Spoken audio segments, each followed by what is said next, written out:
Grosjean in 2017. So many lap 1 accidents, and this just adds to it as Romain Grosjean is sent out by Jolyon Farmer of the race. Let's go to turn 4 from last year's race. Charles Leclerc on the inside of Lance Stroll, who could do nothing but hit the barriers, sadly. Leclerc would carry on and finish in the points. Turn 13 last year. This is Alex Albon and Antonio Giovinazzi at the end of the back straight, and you can make a move there if you're brave enough and late enough on the brakes. Like last year, Pirelli have brought the softest compounds in their range. So it's the C5 is the soft tyre, the C4 the yellow stripe medium, and the C3 is the hard tyre. Shouldn't need the wets and inters today, but rain is forecast for Saturday and potentially Sunday as well.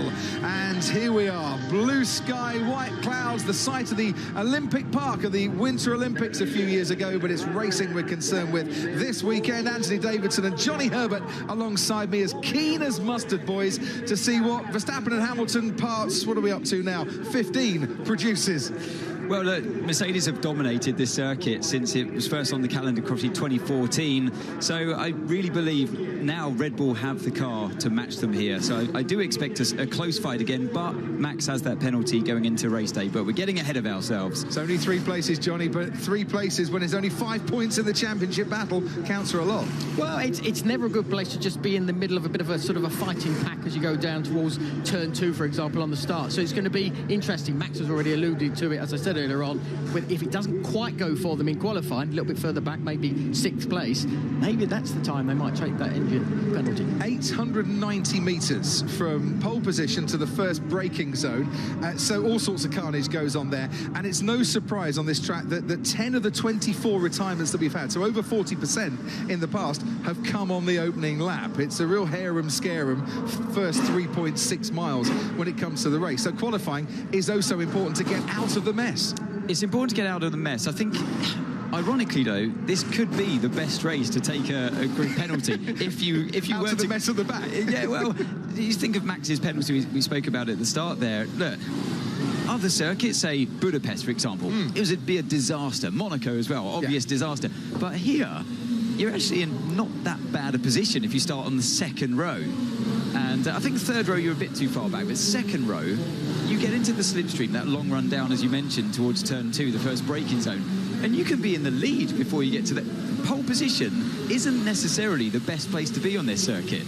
Pole has only won 2 of the previous 7 races. Let me back up Mr. Davidson's homework. Glad that you agree with me for once. Well, I do. And do you know what? I'll agree with you even more and say that the driver starting 2nd here has never led the first lap, but the driver starting 3rd has led twice here in the last 4 years. So that, sadly, Johnny, for us, that just goes to prove that he's got half a point here. Yes, indeed, he does have half a point here. You're right.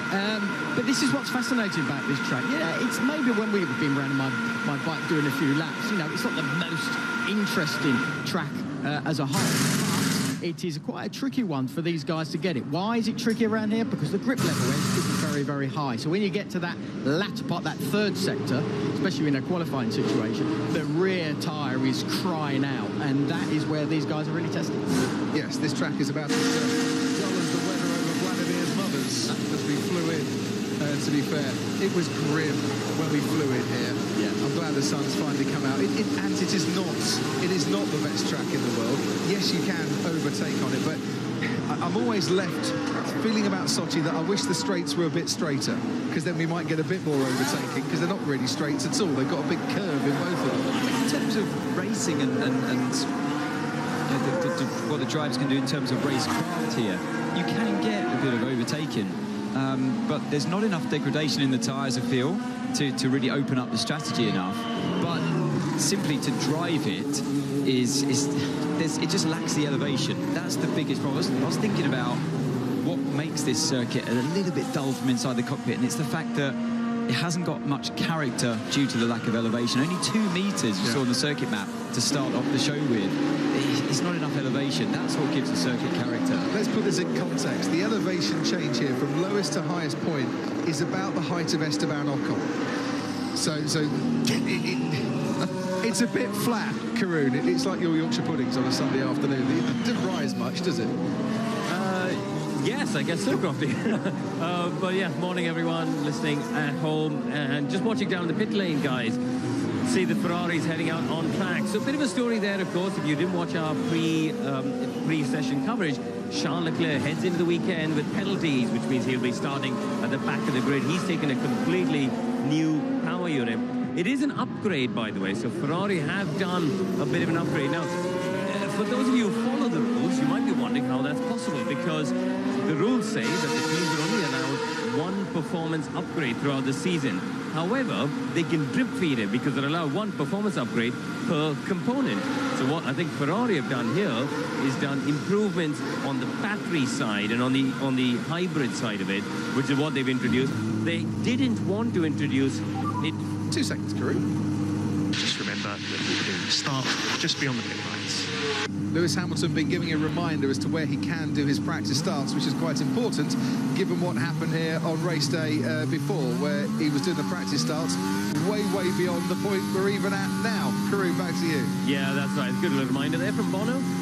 But yeah, just to finish up, Carlos Sainz hasn't got the upgrade because Ferrari didn't want both cars to have the penalty at the same race. He's likely to take that penalty in the next few races. Thank you very much. And that penalty needed because, well, of engine damage resulting from the Turn 1 chaos in Hungary, if you remember that. Oh, we get a nice chance to see the direct back-to-back of this performance upgrade, then, don't we? The two Ferraris running different specs. Charles Leclerc tried to play it down a little bit yesterday. After he'd said, well, yes, there could be a bit of an improvement, he then started playing it down just a touch. Well, that's because he's got the advantage, but it's all down to the driver, don't forget. Certainly is. Nikita Mazepin, then, is racing at his home race, although born in Moscow, which is, by my reckoning, about a 1,000-mile drive away. It's hardly home soil for Nikita Mazepin. Sochi and Moscow, a little bit different, it has to be said, but he's here, and not just here racing in his home Russian Grand Prix, but with the tasty new contract for next year in his back pocket as well, along with his teammate Mick Schumacher. Haas have confirmed both drivers for next season, which is hardly the biggest surprise we've ever heard, Johnny Herbert. No, not a surprise at all, although with all the sort of incidents that these two drivers have had together, you were a bit surprised, but it's quite understandable with the situation Haas is in at the moment, that they've kept those drivers. And Mazepin here, actually, they did a test here, didn't they, a few years ago, and he actually wasn't that bad here. He was driving a Mercedes that Yes, and we'll have to see how well he does this time, because his lap times, from what I remember, were not that bad. I saw some quotes and comments from him yesterday as we get to a newly resurfaced part of the track, by the way. Only a short bit of resurfaced track, and there's one just on the outside of Turn 2, I think it is, and can talk about that in a moment. But Nikita yesterday was saying that I've got a lot of respect for Mick, he's a really nice guy, but on the track, he's just another rival, which I think sums up the way the Haas drivers have been racing each other this year. Yeah, they've been racing hard. Now, look, you know, it's easy to slate the job they've been doing. We see them make lots of mistakes and they have a lot of crashes, and it looks bad from the outside, but with all due respect to the team, I feel that is a very difficult car to drive. So, I've spoken to a lot of drivers about this, and Johnny nodding in agreement there. I can see is that with our trained eye, we know what it's like inside the cockpit, and we can see some of the mistakes they make as drivers. It's not their fault. The car is so tricky. Don't forget that, you know, these tyres are developed around basically the fastest cars. Yeah. And then the slower teams, with all due respect, they have to take those tyres and try and make them work. They're not really developed for a car like this that we see on the screen. So the car does weird things, and it catches a drop like that. And it all snaps, and ultimately the drivers tend to make mistakes and end up in the barrier or spin. And I think for the fans watching from the outside, it's easy just to slate the job they're doing, but actually, you know.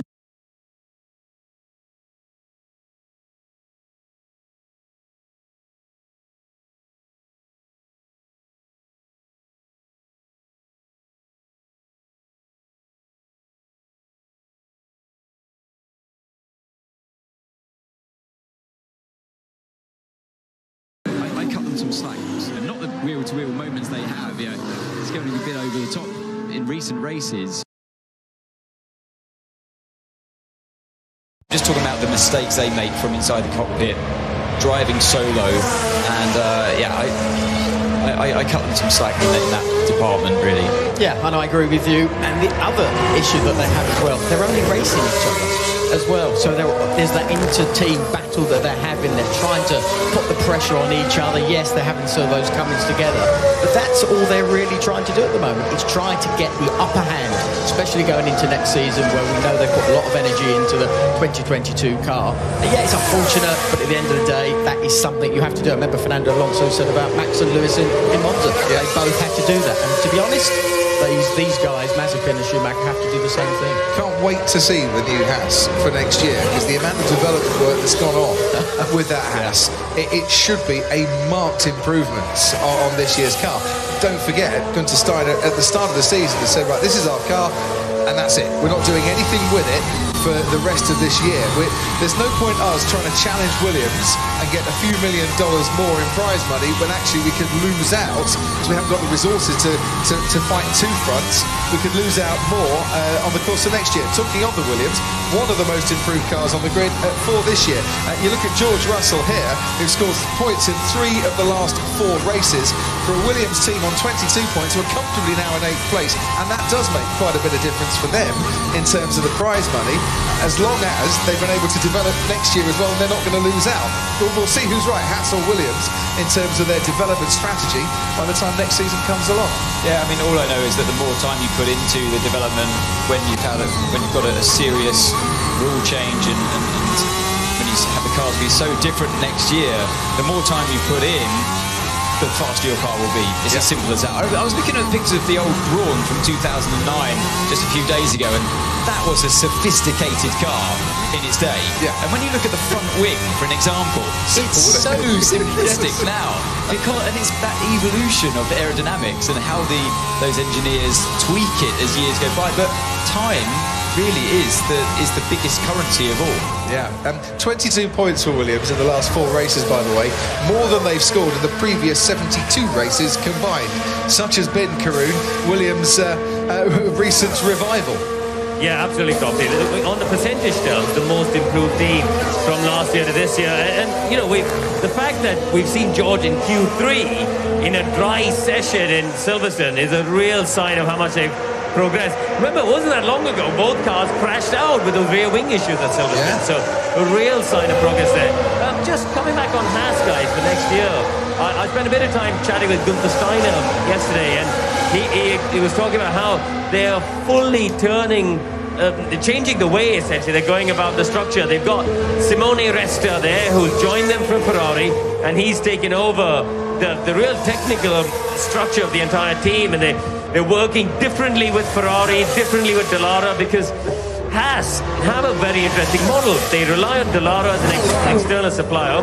They've got Ferrari as a technical partner, and then they've got their base in Banbury, where the cars are assembled. And he said to me, he said, look, Gene understood. This year we're on the back foot, we're going to be at the back, but we're really optimistic that the new technical structure, the new way that they're going to be working with Ferrari for next year is going to pay dividends. So they're massively optimistic that they should be further into the midfield fight again.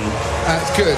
Thanks ever so much, Karun. Lando Norris crosses the line, goes 6th fastest. You'll notice Charles Leclerc with the upgraded Ferrari engine has about a half a second lead over Valtteri Bottas at the moment. Worth pointing out, though, Bottas on the hard compound tyre and Leclerc running the softs in this early part of the morning session here, as Carlos Sainz goes 3rd fastest for Ferrari. So it's a Ferrari 1-3, Bottas number 2, and Lando Norris, as you can see, 2nd at Monza, his career best finish. And we shouldn't forget that it was the career best finish for Lando Norris, and the 1-2 for McLaren, I think just brought a smile to everyone's face as we left. It only really Red Bull and Mercedes weren't smiling at the end of that race.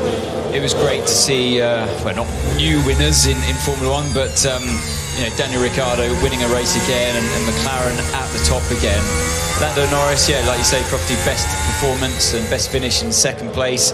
And, I mean, who would have expected it before the weekend? But they were strong all weekend. McLaren turned up to that race, and, you know, they won that race on merit with the fastest start and got Daniel into the lead ahead of Max Verstappen on the run down towards Turn 1 and was never headed. And it was so impressive. He looked comfortable. He looked like a winner from Turn 1 onwards.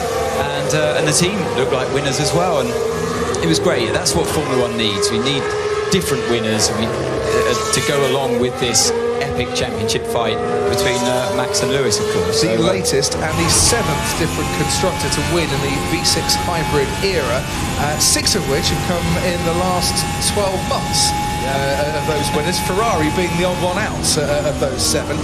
What I particularly liked from Daniel Ricciardo yesterday, Johnny, we were talking about it, was saying, when he said, do you know what, when I got into the lead, it all came flooding back, and I didn't feel I don't belong here.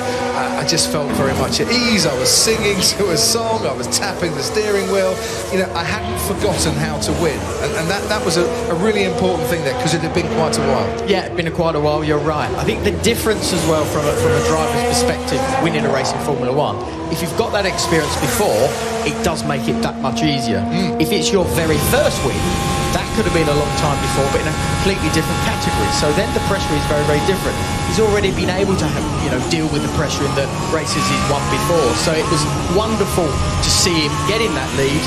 As you said, felt comfortable, did the job he had to do once again. And I think he is going to be, from this point on, or from Monza's point on, a Daniel Ricciardo of old, because I think it will give him so much confidence in a car maybe he's not comfortable with, but as we said before, he actually won in a circuit that was probably the worst place for the situation that he had before he went there, which was under braking and in a low downforce track. It will be really interesting. I'm fascinated to see, Johnny, like you say, usually when you have a good performance and you win a race like that, it gives you that confidence, and confidence equals speed, equals lap time. But as we know, as a driver's side, and Crofty as well, from someone doing the commentating, watching on, Monza is unique. Yes. And that's my only reservation I have with it. You know, he said, I'm back, I felt comfortable in the lead, blah, blah, blah, but will he be able to do it on a circuit like this one, or other tracks that are different to Monza? It stands out alone so vividly that I hope for his sake that it wasn't just that one-off from the season. Now he's got to run with it. He's got that momentum. He's got to run with it. As Bottas is running with it on this lap. He's running away with it on this lap. To be honest, he's good here though, isn't he? This is Valtteri's circuit, because it's rear limited, and he likes those rear limited circuits. It's a nice smooth asphalt. Front limited circuit. Yeah. Well, Pirelli have got this completely wrong then. Valtteri usually goes well on more front limited. I mean, in this particular car anyway, it's more front limited, and that's to give them some credit. It's not just a one size fits all there. The last sector is very rear limited. It's more rear limited in terms of traction events, but the Mercedes car is more front limited around most of the track.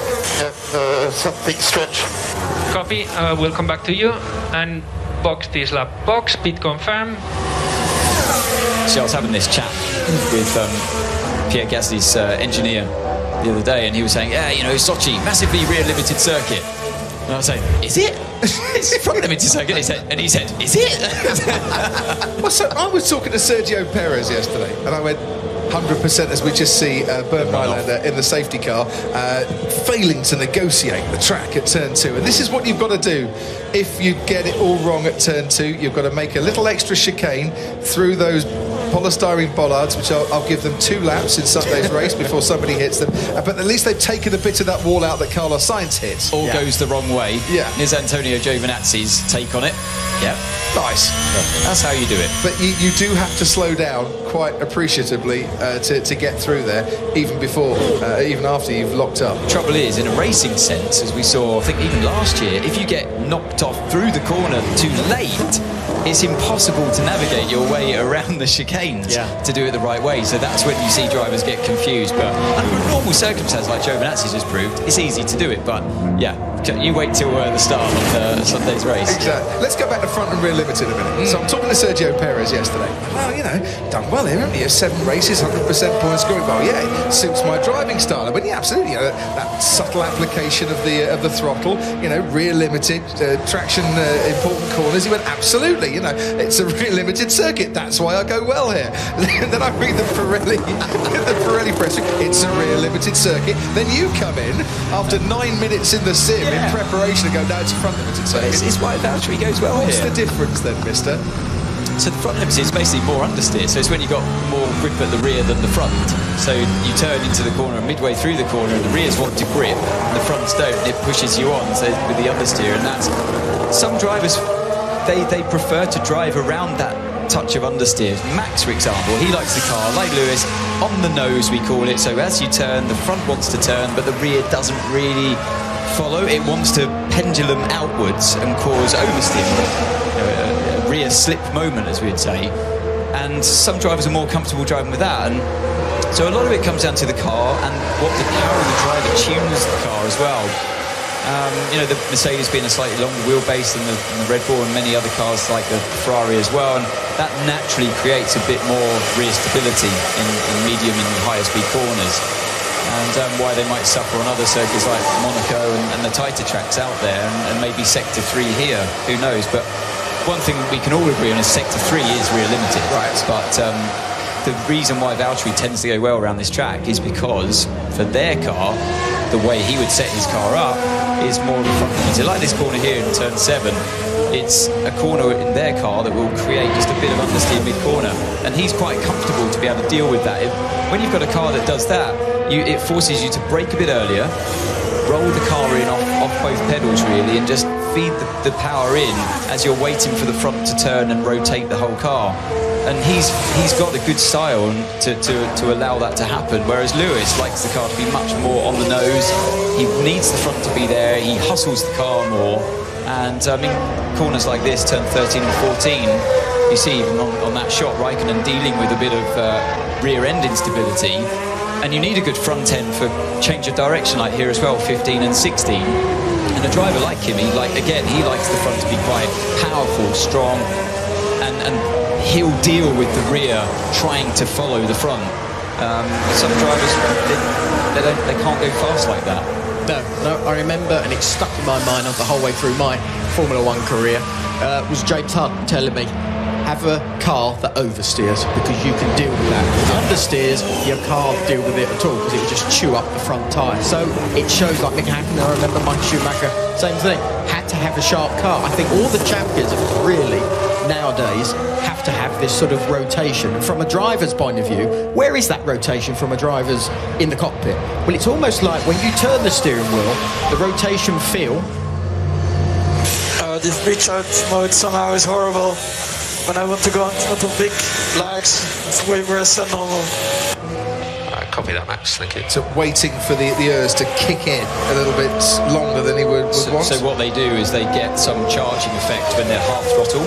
So it holds the car back, and you feel inside the cockpit, you know, a retardation of the energy that you want. You're putting your foot down on the throttle, you expect the car to go forwards, but he's saying that it's just holding me too much, so the charge in that area of acceleration is too, it's got too much effect. Yeah. And it's not accelerating when I'm expecting it to, because it's too busy charging the battery up. They can change that with a little bit of decoding or... you can change it on the steering wheel to have less charge in that area of throttle application. So, Sochi then, rear limited and front limited depending on which car you're driving, high downforce or low downforce depending on which press release you're reading as well, because you look at the straights and you think, well, this has got to be a low downforce track straight away because it's two massive straights, but you need quite a bit of downforce to stop at the end of those straights and for these corners as well, otherwise you're going to be sliding all the way home once you reach that final sector. Middle sector for Max Verstappen, 32.8, fastest we've had so far in this session. At the moment, Valtteri Bottas is out in front by nearly 3/10 from his teammate Lewis Hamilton, but Max Verstappen has just gone to the top of the pile and into the low 136s, so about 3.5 tenths clear of Valtteri Bottas, who was on the hard tyre, Verstappen on the soft tyre, and we've had 20 minutes of the session.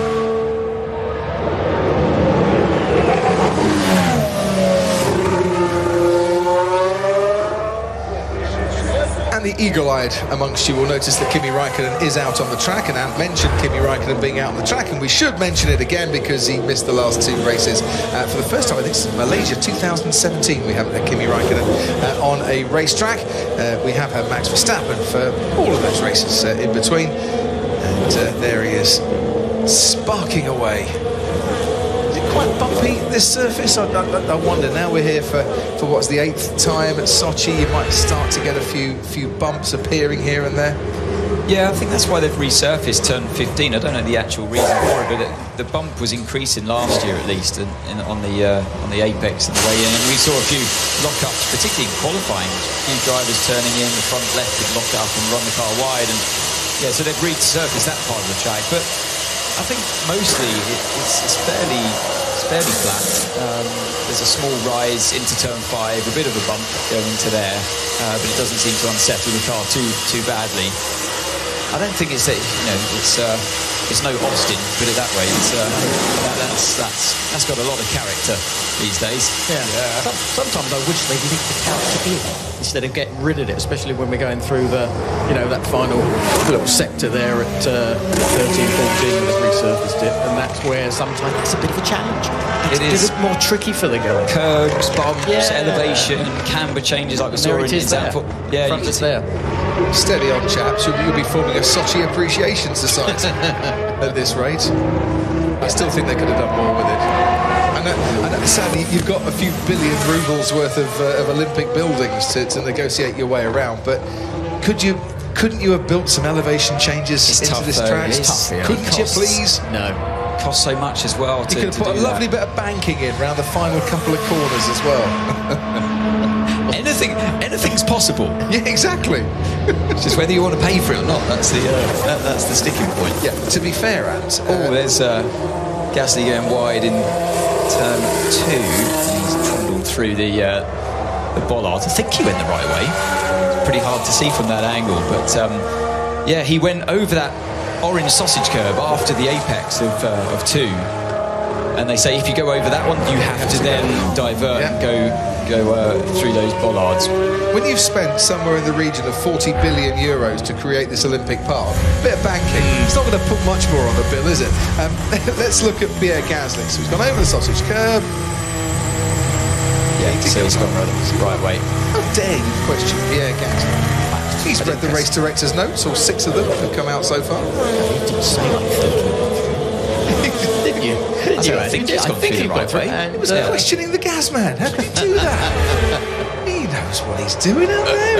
He's read Michael Massey's document from start to finish all over again. Good. So he should have done. He's having a great season, isn't he? Isn't he? Great season. Does he deserve a move? Yes. Or actually is AlphaTauri the best place for him? Well, at the present time, I think it's the best place for him, but I think down the line... And that's not a disrespect to either. Absolutely. No, you're absolutely right. I think AlphaTauri have done a grand job giving him what he needs.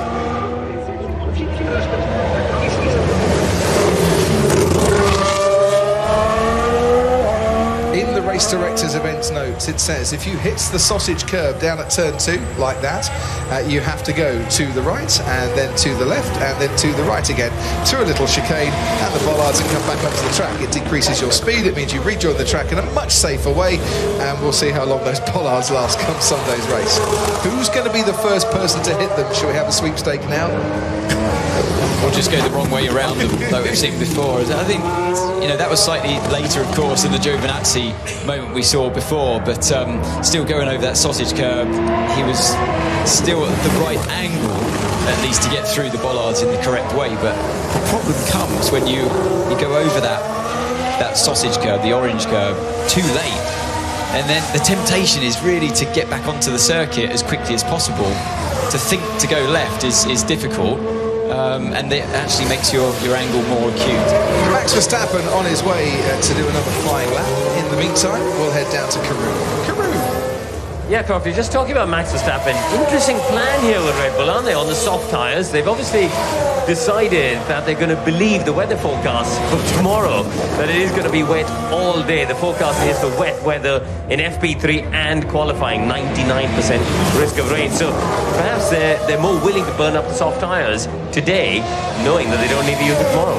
Or they've decided that these soft tyres are not going to be used during the race, and they can qualify if it is dry on the mediums, and in Q2 start on the medium, go medium hard for the race, and that might be the one-stop strategy they're looking for, because strategy starts right now. When you're talking about race strategy and when the teams are looking ahead to their race strategy, what happens in FP1 dictates what then follows throughout the rest of the weekend and into the race as well, because of the sets of tyres you have to hand back and what you keep fresh for the course of the race. So they'll come here with an idea. Now, yes, obviously they can change. It's an early part of the weekend, but what they run in this session and often in FP2 as well does tend to then dictate what they're going to be running during the course of the race. So it wouldn't surprise me at all to see Red Bull on medium and hard come Sunday's 53 laps. Yeah, I should imagine the race tyres will be the medium and the hard tyre.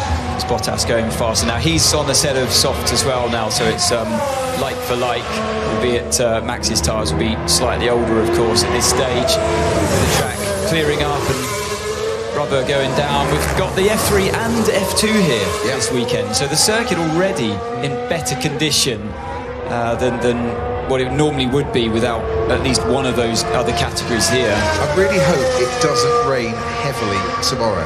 No. Because that's going to massively interfere with the F2 and the F3. And I don't want to see that.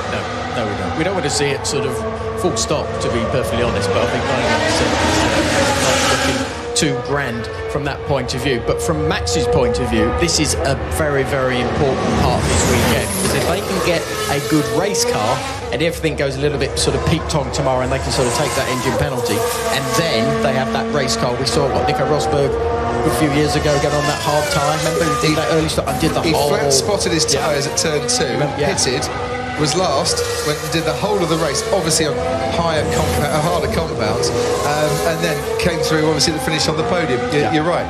So you can do that. We'll go back to Max's strategy in a moment. Let's just concentrate on Hamilton. As you can see, coming towards turn 8 now. He did a 34.6 for the first sector, did Lewis Hamilton, which was about a tenth of his teammate Valtteri Bottas, who has that fastest first sector time. We'll get him to the end of the middle sector as he heads through what is called turn 11, but it's just a kink in Anthony Davidson's mind. It's not a proper corner whatsoever. You never lift off.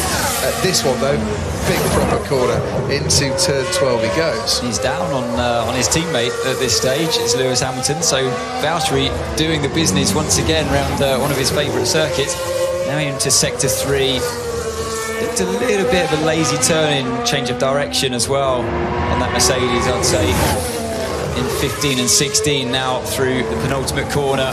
Lost the rear end just ever so slightly on the exit of that one. Goes slower just by 0.2 to Bottas at this stage. Would you say of the two Mercedes drivers, Valtteri prefers this a bit more to Lewis? I know Lewis is a 4-time winner here, but does it suit Valtteri's style then a little bit better? I would definitely say, yeah, it's one of Valtteri's strongest circuits. Yes. Whether or not he likes the track more than Lewis, I don't actually know. Sometimes drivers like circuits that they're really slow around, but and vice versa. Yeah. What do you talk about in the sim then when you have a cup of coffee at the end of the day? A cup of coffee? Well, Valtteri has a cup of coffee, doesn't he, all the time? But we're never there together. No. So, yeah. And he never has time for a cup of coffee. No, I don't know. Yeah, that's why I laughed.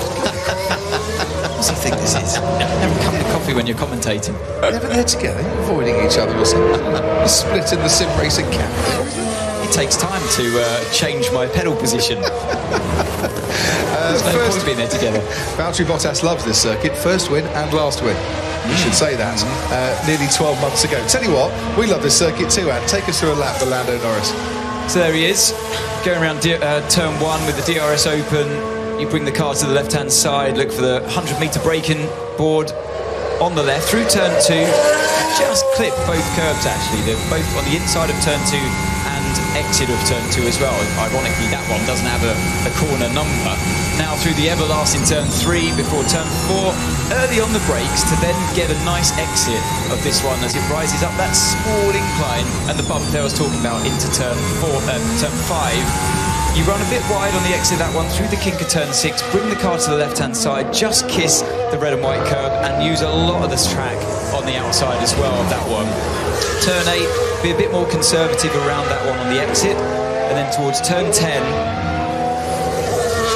similar process to turn 8. You brake early, on the power early, and that's a really important corner to stay flat out for as early as you can around the corner, because it feeds you on to this long straight, in inverted commas, of 11, 12, and the braking zone into turn 13. He's got some traffic, you gotta get up way, there's still a distraction for him. Through turn 14, that's traction limited round there as you're still cornering. We can call that combined traction. And yeah, he's got traffic there from one of the Mercedes in the chicanes. That would have held him up a bit and caused a bit of understeer as well. That penultimate corner, turn 17, run a bit wide, and he's had a bit of a moment there into the final corner, just losing the rear end on entry, which is a bit rare to see actually, and definitely not a clean lap from Lando. It was better until he encountered the traffic and came across, I think, Charles Leclerc, Esteban Ocon and Lewis Hamilton pretty much at the wrong moments, and then they all got a bit distracted, I think. So Lando Norris. We'll watch out for stuff like that in qualifying. You know, there will be drivers trying to get out of the way, and also around this track, don't forget, trying to get a slipstream as well down that main straight, like we saw Max Verstappen do last year. Already in Michael Massey's race director event notes that Pierre Gasly has studied very hard, it says don't do any backing up between turns 12 and 13. We'll report you to the stewards if you go unnecessarily slowly. We don't want to see cars backing up there, obviously because of the closing speeds being so dramatic. Let's head down to Karun once more. Yeah, Coffee, just looking at McLaren, you know, they came off the summer break. We had Spa, which was a weekend where we couldn't really get a form guide, although Lando was amazing in the wet until his big accident. Yeah. Then we went to Zandvoort, and they really struggled, didn't they? You know, Lando was out in Q2, Daniel just about got in, but they weren't really competitive. They are much more optimistic for this weekend. They think Zandvoort with the long radius corners hurt them. They think here with short, sharp, 90-degree corners will be more suited to their car, as Monza was. And also, as we learned in Monza, they have a very efficient car, which means that they're very quick in a straight line. So this track, because don't forget, they're in a massive battle with the car you see on your screen, Ferrari, in the Constructors' World Championship. And they need another big point score here to try and drag themselves clear of Ferrari on a weekend where Leclerc is starting at the back of the grid. 13.5 points between McLaren and Ferrari. Let's bring in their team boss at Woking, the team principal Andreas Seidel, who's finished partying and has come back to work today. Congratulations after a magnificent Monza. How long did the party go on for, Andreas? Yeah, hello, good morning, guys. It's good to hear how pumped up Karun still is. Yeah. Has he been on work experience at Woking? Is he right?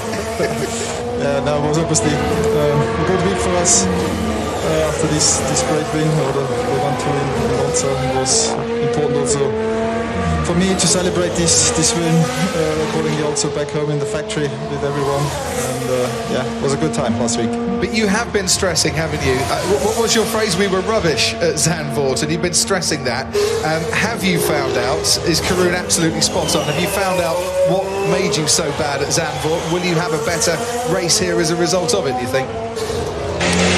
Yeah. I mean, as we said also after the great run we had in Monza, it was important to also not forget that we had these struggles just a week before on the track that was simply not suiting at all our car struggled, I think, whenever we have long corners. We clearly have a deficit there compared to some other cars around, and that's what happened in Zandvoort cars. That just shows as well, when you see then also the difference to what we could show in Monza, that we still have a lot of work to do compared to teams like Red Bull and Mercedes. They are simply able to pull these great performances off at every single race weekend. But at the same time, it was important for us in Monza to show that we can do it at certain tracks already, and that we could also cope with the pressure, knowing we had a competitive car there. And I think looking at this track here now in Sochi, I think we should be back in the normal hill, in the usual mix with the Ferraris, probably also with the Alfa Tauris. But if we manage again to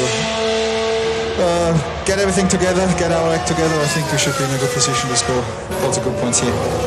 Andreas, it's Anthony here. So you mentioned Sochi, the differences between this and Monza. How do you think it would go in terms of the work of the car, the balance of the car? Can you describe the differences and the challenges that lay ahead of you coming here after Monza?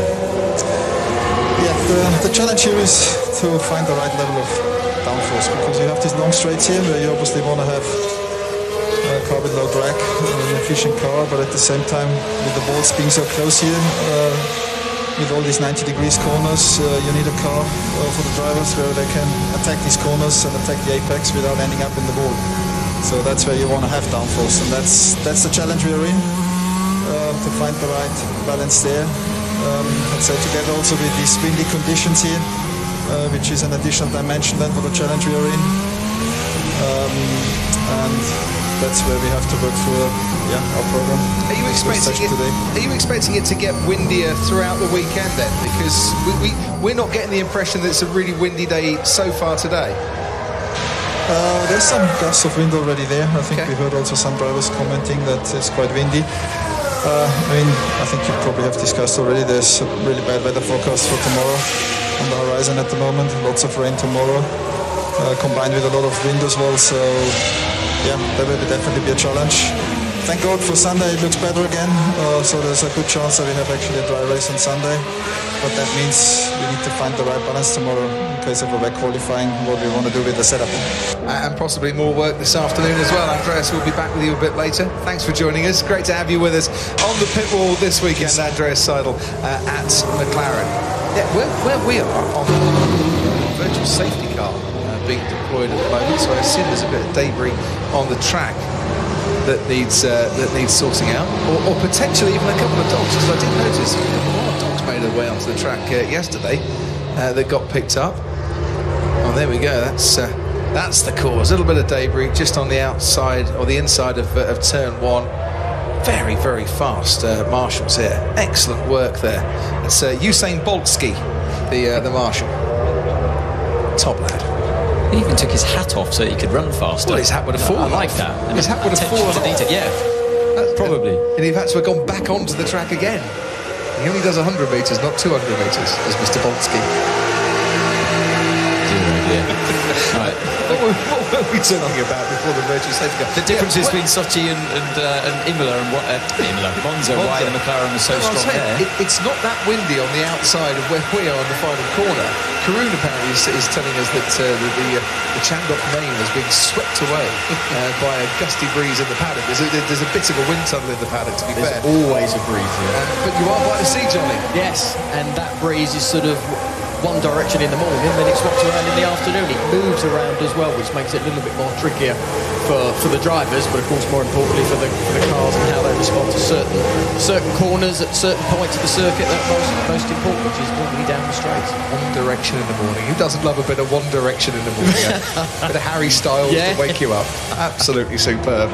22 minutes and just under 20 seconds to go here in this session. And Valtteri Bottas has the fastest time so far from his teammate Lewis Hamilton. A couple of tenths between the two Mercedes drivers on a track that the Mercedes have won at every single year since we first came here in 2014.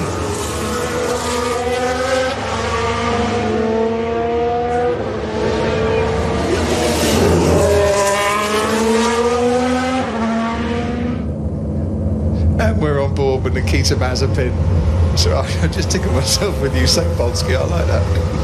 Glad someone likes it. Yes. Who's now my new favourite marshal? Oh dear. So far, Nikita Mazepin about 3.5 tenths ahead of his teammate Mick Schumacher, and he has been saying that with the new chassis that he's had since Spa, he feels he is on a much more even keel now with Mick Schumacher. The old chassis was way too heavy. As far as he was concerned, there was a big difference in it, and he's able to race just that little bit better. But he's in the garage after completing 13 laps. Lando Norris, as you can see, is back out again, and he's on a better lap this time as well, on the soft tyre as well, of course.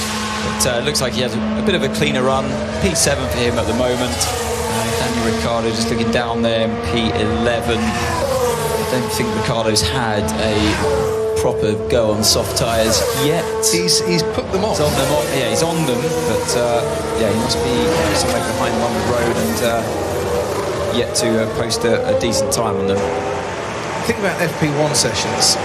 Often very different run plans for the two drivers in each team, especially now we've got an hour less of practice on a Friday. They tend to split the workload a little bit. It's only when we get to the proper low fuel runs or lower fuel runs in FP2 that we'll get to make too much of a comparison. There he is, speaking of the man in the garage. Yet to come out and post a better time. And so, can he roll with it? Can he take that confidence that he had from Monza and channel it towards this weekend? Circuits, Daniel Ricciardo,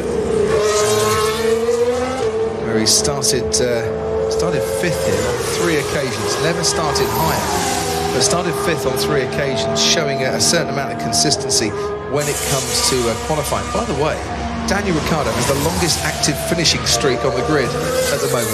We got so used to Lewis Hamilton finishing and scoring in every single race. And that incident with Max Verstappen in Monza ended a 62-race finishing streak. Came to an end in Italy. He's only his second DNF since Malaysia 2016. But Ricciardo at the moment, 30-race finishing streak. So whilst he hasn't been streaking ahead in terms of wins and podiums, he has been a consistent finisher.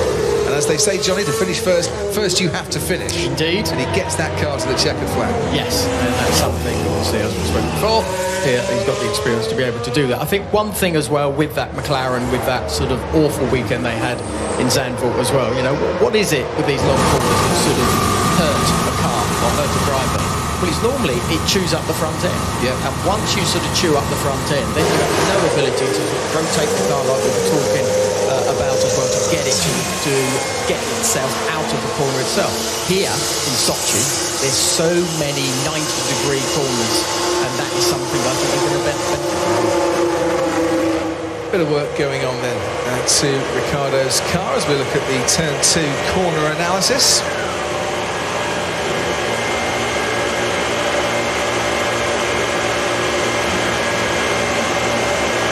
Just looking at the analysis between the two McLaren drivers into turn 2, and Lando Norris able to carry way more speed through that corner out. Yeah, so braking deeper into the corner, carrying more speed through the middle of the apex as well, suggests to me always that you've got a car with more grip. Yeah. When you ever see that, and you can match them pretty much near enough on the exit as well. Able to get on power a bit earlier as well. You can see in the green bar, just getting on power slightly earlier than his teammate. Looks like he's just been around there, isn't he? Yeah. I think on the exit of turn 10, perhaps. He's got a bit of paint on his tyres, that's for sure. Yeah, so he's already posted his fastest time. Sits there in P7 at the moment, around 1.5 seconds.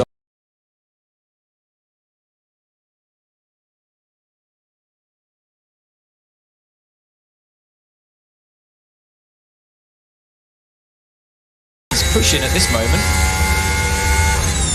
Turns in, understeers mid-corner. Oh, and then the rear comes out just after the apex. And this is what I was talking about before, where it's a circuit where you need to brake a bit early and get on the power early.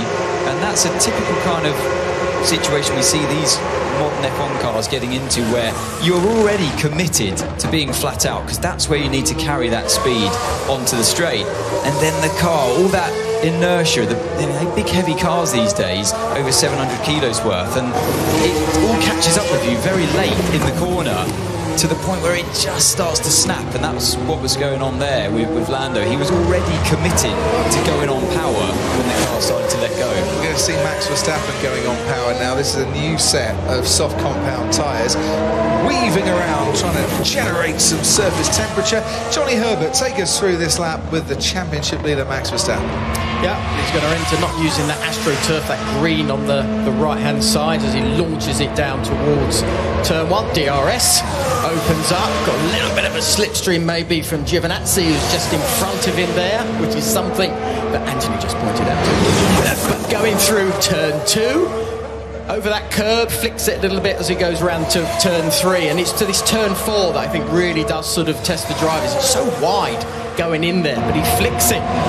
Lovely left, kissing that curb on the inside, using a lot of the track on the exit of that turn 4. And of course now it's sort of these a lot of 90-degree corners that really do start to come into play. We see that this sort of, you know, that rotation of that Red Bull is just so sweet, and that just enables Max to get on that power Anthony was talking about as early as you possibly can, to just shoot it out. This is the important one towards the back straight. Nice little kick there, but not too bad, to be perfectly honest, as he shoots himself down that sort of long straight. DRS is there. Now it's that braking where they try to go as straight as they possibly can on the brakes themselves.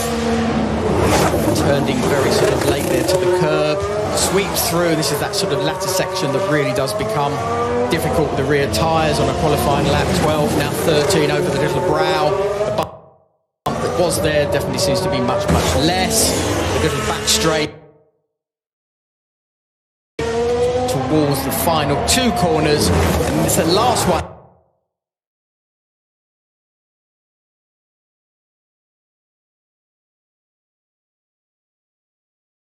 You've really got to set it up perfectly now. So I'm clean on that first lap. Little drift there maybe on the exit, but not too bad. And he finishes Max Verstappen a couple of tenths down on Valtteri Bottas, all in that first sector, losing the time. So here's my theory. Hear me out, Anthony, and then tell me that I'm wrong, because this is how it normally works in practice, as we just see Verstappen on his way around that long turn 3. Are Red Bull running a little bit more downforce and therefore drag and losing out on the straights a touch? And can they trim off the downforce? Because middle sector, very comparable to the Mercedes, final sector 2. Seems to me that they're running just that little bit more downforce. Are they doing that because they can trim a bit back if they're going to go and try and qualify and win qualifying and get Max Verstappen to start on the front row?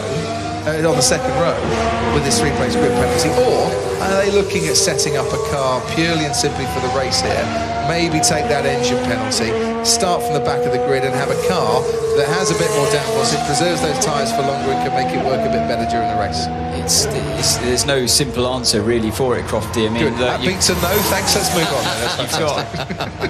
You've got different rakes of the cars between Mercedes and Red Bull, and usually that would push the Mercedes to run a slightly higher wing angle because you've got a lower rake in the car. When you run a higher rake, it sticks your rear wing up in the air more and generates more downforce as well through the diffuser at speeds. And that's why often we see the Red Bull running a slightly more skinny wing, because they're already kicking that rear wing up into the air to make it work harder through the rake. But also a shorter wheelbase car allows you to run that extra rake as well. And a shorter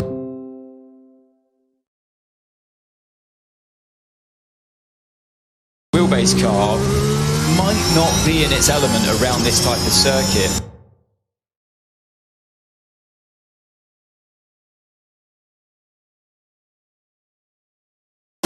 And then it should be a little bit further out actually, out on the exit of 7. You can be a bit more greedy there.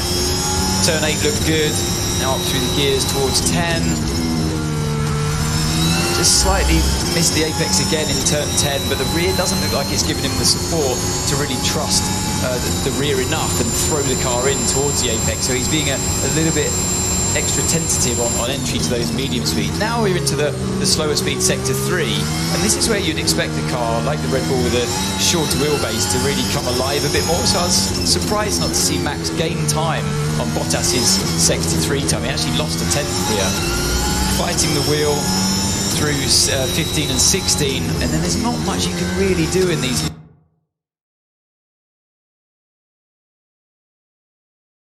last 2 tricky corners, apart from keep it clean and tidy, which he does, and drives those 2 last corners pretty well. But for me, it looks like the car isn't quite there yet for him. He hasn't got the stability on the rear, on the entry, on the braking, and maybe he's forcing the car. Alonso's one of those drivers who likes to hustle the car towards the apex, and that doesn't pay dividends around this type of track. Certainly not at 2B, or not 2B. Not 2B. Not 2B. You like that, don't you? Let's call it 2B from now on. The Shakespeare term. 2B or not 2B? That is the question for today. It needs a number or a name. Yeah, what name would you give it? Come on, write in some suggestions, fans. Names for 2B. 2B ski. It's going to be that. Again. Had to be a bit boring now, isn't it, Johnny? No, not at all. Yuki Tsunoda out on track for what is, by the way, AlphaTauri's 300th Grand Prix this weekend.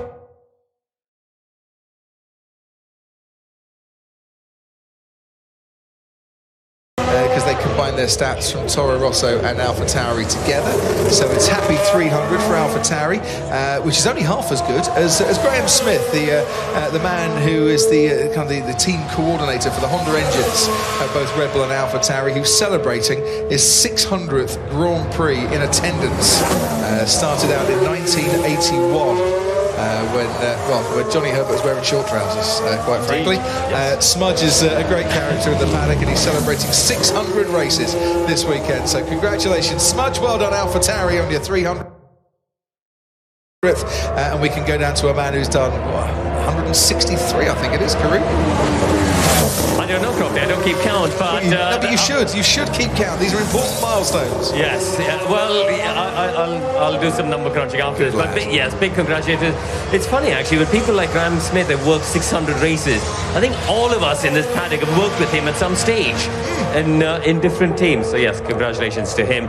Just want to point out on Sebastian Vettel, because I've been listening into a little bit of the team radio. The session started well for him, hasn't it? Or the weekend has started well for him. P5 at the moment. They really need a big weekend. Vettel in particular had a difficult time in Monza. Both cars out in Q2. Then he got elbowed out, it's fair to say, on the opening lap by his teammates in Monza, and that completely compromised his race. Didn't score any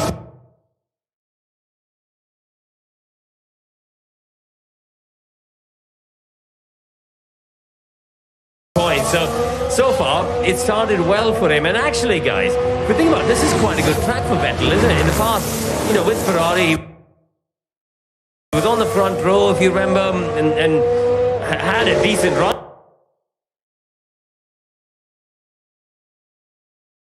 against Charles Leclerc. Remember that whole thing with team orders from a couple of years ago. So I'm interested to see how Vettel and Aston go this weekend, because don't forget, similar car philosophy to the Mercedes, and as Ant was explaining earlier, this is a track that should suit that car philosophy. It should do. If it suits Mercedes, it should suit the Aston Martin as well for this weekend, given that the cars are very similar and have been equally hampered, so say both teams, by the slight change in regulations from last year to this year. I don't know why you've heard. What are you trying to say? I'm trying to say that same sort of philosophy. You can do a lot with the photo. You certainly could.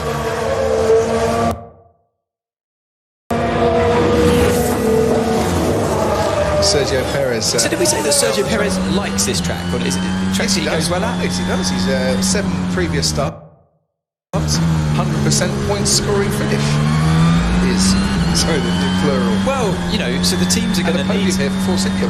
I think it's important. The team are relying on him here at Red Bull, because if this is a circuit where Valtteri is strong and Mercedes lead currently the Constructors' Championship, don't forget that's the important thing for all of the factory workers of the staff back at base. The Drivers' Championships all well and good, but the thing they really focus on is the Constructors' Championship. And Red Bull, we needed Sergio Perez to come alive here at this track on a circuit where Mercedes should be strong and where Valtteri is strong. They really need him to be there. Yeah, and I think he will be. We're going to have to go to Baku, where it seems to go around Baku. Yeah. Again, a lot of 90-degree sort of corners there as well. So obviously it suits his driving style. He's got that ability to sort of calm it as on the entry, to then fire it out when he needs to down those longer straights. So let's hope it does, because it'd be good to see Sergio have another good weekend. Well, he's got that new contract as well for next season, which is a weight off his mind. He's settled in at the team now, and he does need to rather stop the rot in qualifying against Max Verstappen. That's Sergio's best work is coming on a Sunday, which is fine. That's where the points are dished out. But in qualifying, he needs to be a lot closer. And we haven't said that. Well, we have said that a lot this season. It does seem to be his Achilles heel, doesn't it? Especially in the fight between himself and Max Verstappen. It's nothing new. I think nobody else has managed to do it, so why should we expect him to do it? But at least he's got that performance on a Sunday. I mean, that's where you score the points. But he does, at the moment, make his life a bit difficult by not being there up the front in qualifying. I was actually talking Christian Horner about this a few races ago, and he said, Sergio knows it, we know it as well. He does need to improve on a Saturday, but he said what is quite clear is that we've developed a car over the last few years that pretty much Max can handle it. That's not a problem. But Daniel Ricciardo in his last season, probably couldn't handle it as well. Pierre really struggled with it.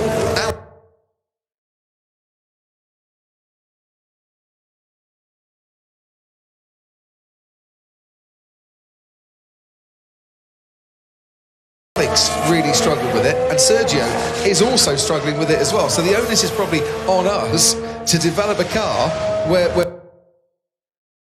both drivers can get a good feel for it, and we're maybe not doing that. And that issue for me is this front end, this sharp front end we're always talking about. Now that really comes into its own for those drivers like Max and Lewis and Hakkinen and Schumacher in qualifying. They can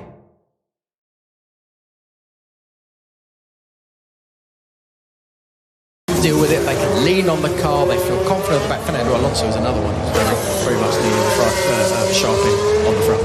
And they're able to deal with it. When it comes down to the race, which your driving style is a little bit sort of finessed and softer and flowy, and that is where Sergio comes into effect. But you're absolutely right, it's that qualifying where those types of drivers, because they don't like that front end sharpness, suffer.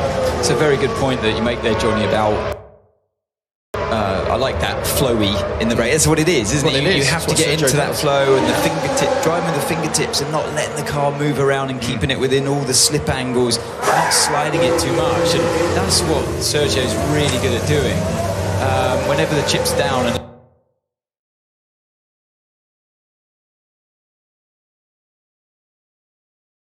you've got to nurse your tyres, he's the man you put in the car for that job. Nose change goes there in front of Lewis Hamilton's car. Gets a little back-to-back on the front wings at a stage in this session where I think the drivers and the teams are all pretty much doing long runs, and I wonder if that is just as a result of the long-term weather forecast here, and the fact that it is forecast for a lot of rain tomorrow. So whereas there might be more of a concentration on quali setup and looking to try and find the fastest trim, that might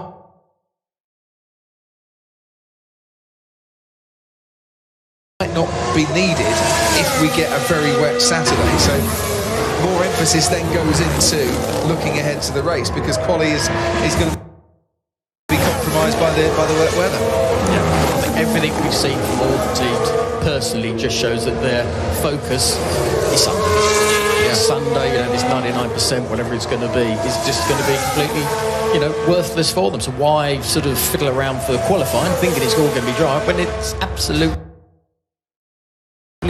not going to be. And the thing is as well, if it's wet on Saturday, then you're going to start the race on a completely green track. By that I mean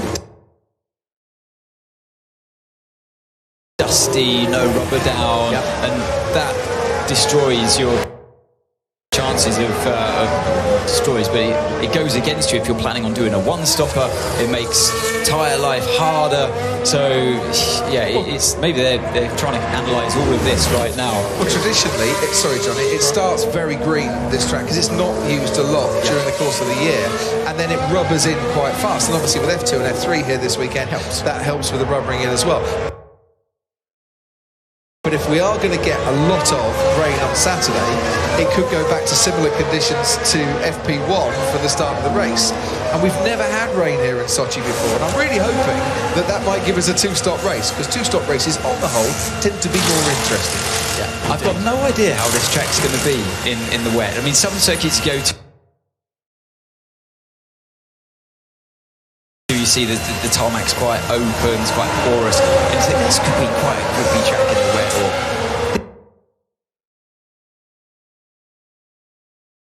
this one, like it, my gut feeling is it might be a bit slippy. Yes, that's my gut feeling. Do you remember I don't think it's going to be nice. We had that same conversation, didn't we, as the cloud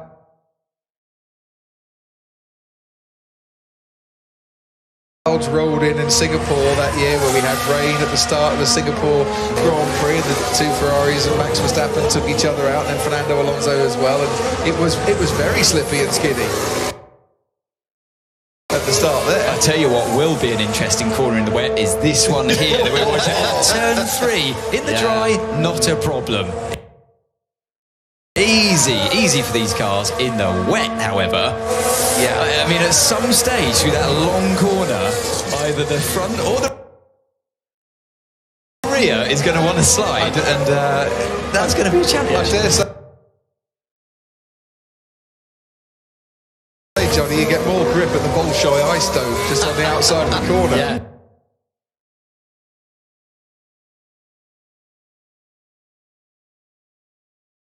To be fair.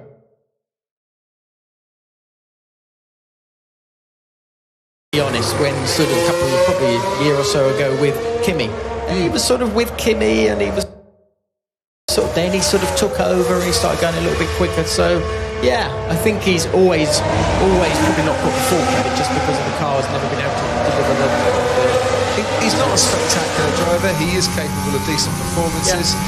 It's what our Alfa Romeo are looking for. Consistency with Joe Venanzi alongside Valtteri Bottas that goes there next season, or the likes of Guan Yu Zhou, who's reported to have a big budget and a lot of talent from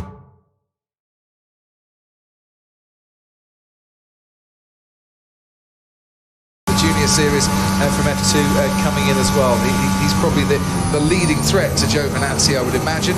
Teo Porcher.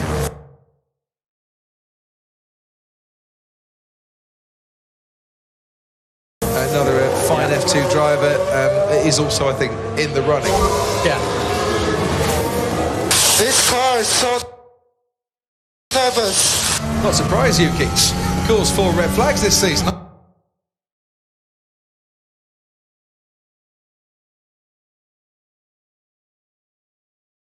I'd be nervous.